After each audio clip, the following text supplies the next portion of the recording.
Bismillahirrahmanirrahim. Assalamualaikum warahmatullahi wabarakatuh. Waalaikumsalam warahmatullahi wabarakatuh. Maha suci Allah, segala puji dan syukur kita panjatkan ke hadirat Allah. Semoga kita selalu dalam lindungan bimbingan dari Allah Subhanahu wa taala. Subhanallah walhamdulillah astagfirullah wallahu akbar. Kembali dengan kami dari tim Raja Wali Nusantara. Kali ini kembali bersama Bapak Ustadz Raja Wali. Iya. Jadi karena dikontrak Raja Nusantara, Pak Supardi SAGMM. Pada kesempatan kali ini kita akan berdialog terkait dengan monetary one. Iya. Jadi monetary one ini merupakan facility dari IM atau Imam Mahdi. Iya, betul. Dalam video-video sebelumnya kami sudah membahas terkait dengan M1, yaitu ruang lingkupnya adalah keuangan, tata negara dan militer. Pada kesempatan kali ini yang akan kami bahas adalah kenapa keuangan itu sistem keuangan yang ada saat ini cenderung merugikan masyarakat kecil. Iya. Umpama kita meminjam bunganya sangat tinggi, itu bagaimana polanya dan bagaimana solusinya ke depan, seperti apa kira-kira seperti apa. Jadi begitu yang akan kita bicarakan. Silakan untuk dipaparkan. Bismillahirrahmanirrahim. Assalamualaikum warahmatullahi wabarakatuh. Waalaikumsalam warahmatullahi wabarakatuh. Alhamdulillahirabbil alamin. Kita bersyukur kepada Allah Subhanahu wa taala, mudah-mudahan keberkahan keselamatan buat kita semua.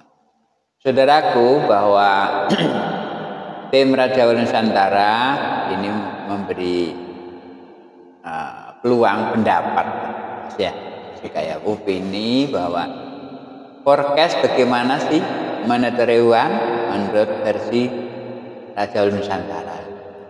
Saudaraku, bahwa basic dari keuangan itu berangkat dari The Fed. The Fed itu kan dia memiliki sistem dengan rate itu bunga. Kalau bunga berbasis dari capital, dari modal. Jadi modal berapapun akan dikalikan dengan bunga yang ditentukan. Sehingga kalau kita merujuk dari The Fed itu biasanya rate-nya 2% untuk setahun. Kemudian karena memang ada bunga ini, maka konsekuensinya negara di luar Amerika, karena Amerika kan negara yang memang jadikan alat pembayaran, paymentnya, jadi payment buatnya itu adalah dolar.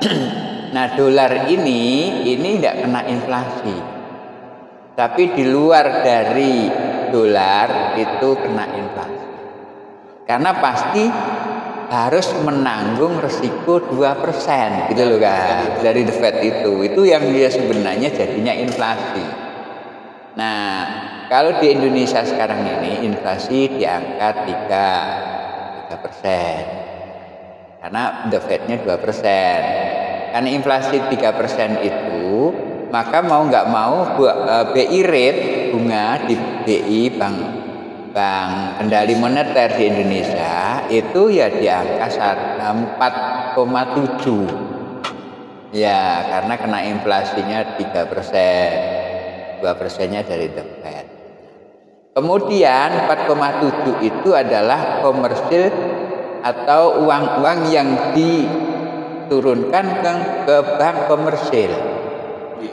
Diedarkan. Nah, bank komersil nanti dia mau nggak mau harus membayar resiko sewa uang, bahasanya sewa uang, atau resiko dari dana itu sebesar 4,7% kepada BI rate, kepada BI.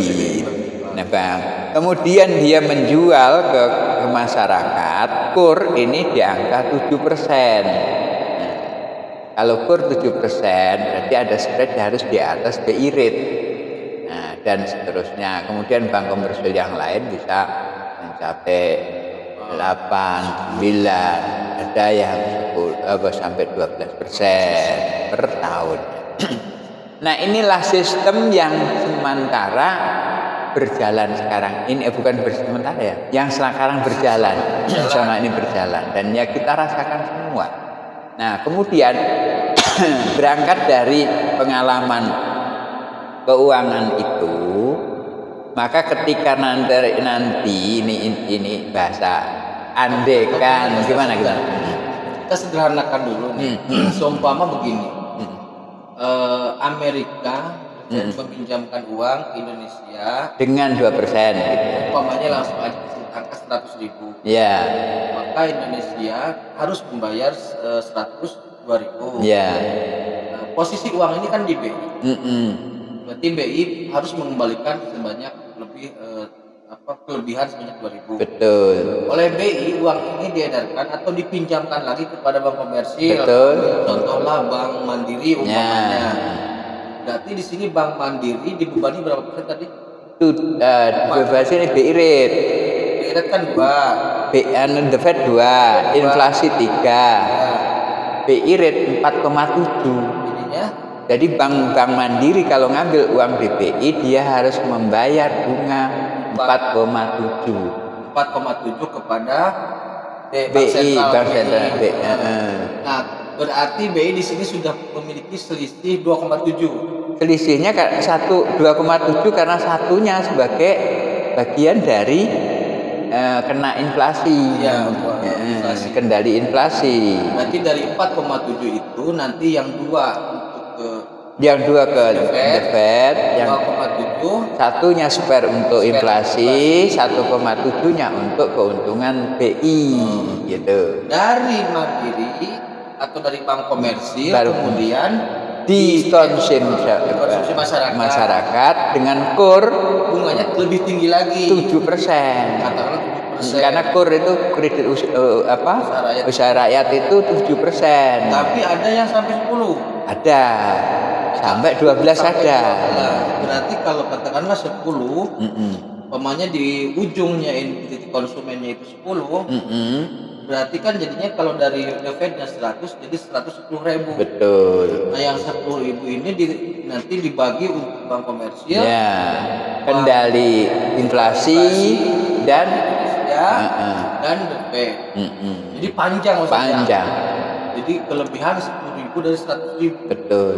Sehingga di situ ada membebani masyarakat luar biasa. Ya. Nah, kalau untuk di Amerika di sebagai di sentralnya, kalau di kita kan dapatlah katakanlah 10% lah. Ya. Kalau di sana berapa persen kalau pinjam? Di sana standarnya ya 2,5% sampai 3% maksimal. Kalau kita pinjam di Bank Amerika. Kalau orang Amerika Bank Amerika pinjam di Amerika karena dia harus melebihi dari The Fed itu aja.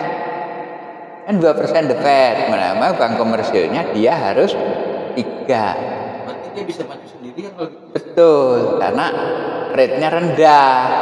Karena dekat dengan sumbernya. Kita ini rate-nya jauh karena kena inflasi dan admin lah gitu. Berarti kalau pengusaha tahu di Indonesia dia harus menanggung bunga sekitar 10%. Kalau pengusaha tahu di Amerika dia cukup menanggung bunga katakanlah 3%. Itu ada jedahnya 7%-an. Disebutkan 7%. Ya. Ini salah satu celah yang membuat mereka lebih kaya. Ya. Fasilitasnya kaya, mudah, dan satu yang keduanya murah. Yang murah. Nah, terus gimana nih terus? Kalau kayak gini terus miskin terus berarti kita ya? Sebenarnya gini, karena ini sistem, karena sistem maka tidak bisa serta-merta dirubah. Kemudian bagaimana kita bikin wacana? Nah, bahasanya wacana ya. Supaya wacana. tidak begini. Nah, supaya merubah sistem, bikin wacana. Andekan, namanya wacana andekan. Andekan. Kita ini bisa merubah dengan menggunakan share loss dan share profit itu, atau share aja lah, kita menggunakan share, atau nggak ada share loss tapi share. Kalau share itu berbanding ini, kalau rate itu berbanding kapital, kalau share berbanding hasil. Ukurannya hasil. Kalau kapital itu fix pasti sekian persen dan kapitalnya jelas 1.000 ya 1.000. Tapi kalau hasil ini variabel, naik turun terus. Nah, naik turun. Kalau berbanding kapital ya ini sekarang ini. Tapi kalau wacana kita ini mungkin wacana berbanding penghasilan atau berbanding pendapatan, share dari penghasilan. Contoh sederhana gini, Kang Eka pinjem ke bank 1 juta, kemudian di bank sudah bilang, Kang nanti tolong uang diusahakan dalam 1 bulan hasilnya berapa. Taruh hasilnya 100.000, maka Kang Eka dibebani 60 untuk Sohibul Mal yang punya uang untuk bank, 40-nya pelaksana karena sebenarnya resiko ada di yang punya uang. Maka ketika uang 1 juta hasil 100.000, maka nanti akan memberi keuntungan 60.000 untuk bank. Setelah dipotong operational cost, biaya semua. Jadi hasil bersih akan cukup 4.000 gitu ya, 40.000 pelaksana. Bagaimana kalau cuma dapatnya 10.000? Gitu kan? Ya tetap sama. Nah, ini kalau ini nanti ditarikan ke The Fed itu gini.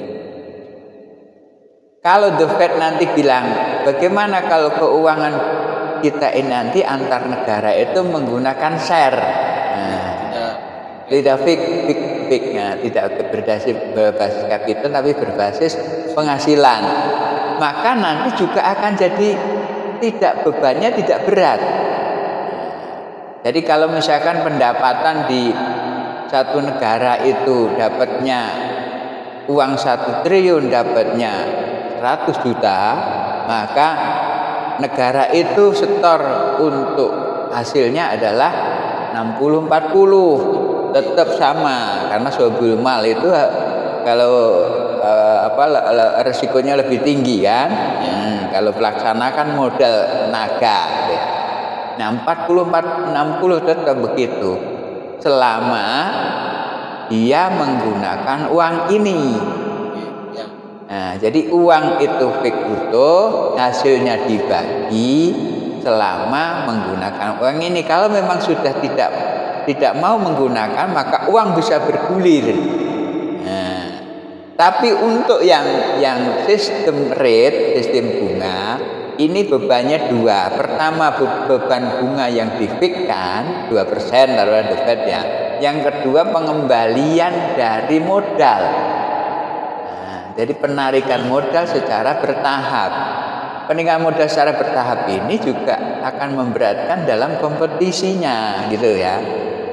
Maka mau nggak mau sang user, konsumen itu dapat beban 2, beban rate dan beban capital yang ditarik oleh Sohibul Mal. Ini Ustaz, ya. Ini kan begini sebenarnya begini ya. Ketika menggunakan saya mendapat pinjaman 1 juta. Maka dalam 1 bulan selama setahun harus mengembalikan 100.000. 120 dengan bunga. Ya. 110 dengan bunga, betul. Di bulan ke-12 tetap 120 tapi selesai urusan. Kan maksudnya lunas utang. Ya. Selesai urusannya. Ya. Ketika bulan 12 selesai maka hutang selesai. Ya. Tapi ketika dengan sistem share, setiap bulan saya hanya mengembalikan 60.000 itu pun dari bersih, maksudnya 60% dari hasil bersih, kuatif, sesuai dengan kinerja gitu ya. Jadi dengan hasil. Nah, tapi di bulan ke-12 itu kan masih tetap. Maksudnya dana bank atau katakanlah hutang itu masih ada. Ya. Jadi sebenarnya gini, kalau dana itu masih utuh, berarti kan capital yang kita terima, yang kita putar kan masih utuh. Tapi kalau dia ditarik, kekuatan ditarik dengan kemampuan yang harus sama, inilah sebenarnya yang jadi kendala. Jadi Mas Besar, ketika umpamanya kita meminjam 1 juta, ditarik sejuta 100, apa bulan pertama diambil 110.000, tinggal 900. Nah, sementara bulan ke-8 itu tinggal 200, tetap hasil capital harus ditarik dan rate yang sama, itu yang berat. Kenapa? Barang ditarik, namun kompetisinya harus sama. Sementara yang share tadi barangnya utuh. Pokoknya utuh, sehingga dalam kompetisi pokok ini kita bisa manuver lebih jauh lagi. Nah, begini, penggunaan dari uang ini berapa lama? Kalau di capital yang rate itu kan akhir tahun lunas. Tapi kalau di share itu akhir tahun dikembalikan. Kalau dia tidak dia mau meneruskan, berarti akad baru gitu. Jadi nanti dalam prakteknya sebenarnya share ini lebih enak karena apa? Capitalnya tidak dikurangin, pembagiannya sesuai dengan kemampuan. Sementara di rate itu capitalnya dikurangin, ditambah beban yang sama. Nah, kemudian ini, berarti ini kan selama ini sudah ada yang mencoba dengan bank syariah. Iya. Syariah berarti apakah sama atau enggak metodenya nanti kita bahas ya. Jadi antara metode keuangan share dengan metode keuangan fix atau bunga nanti kita bahas, karena selama ini ternyata menyulitkan lah. Terima kasih saudaraku. Tapi kata iman dan amal soleh, akhirul kalam. Assalamualaikum warahmatullahi wabarakatuh. Waalaikumsalam.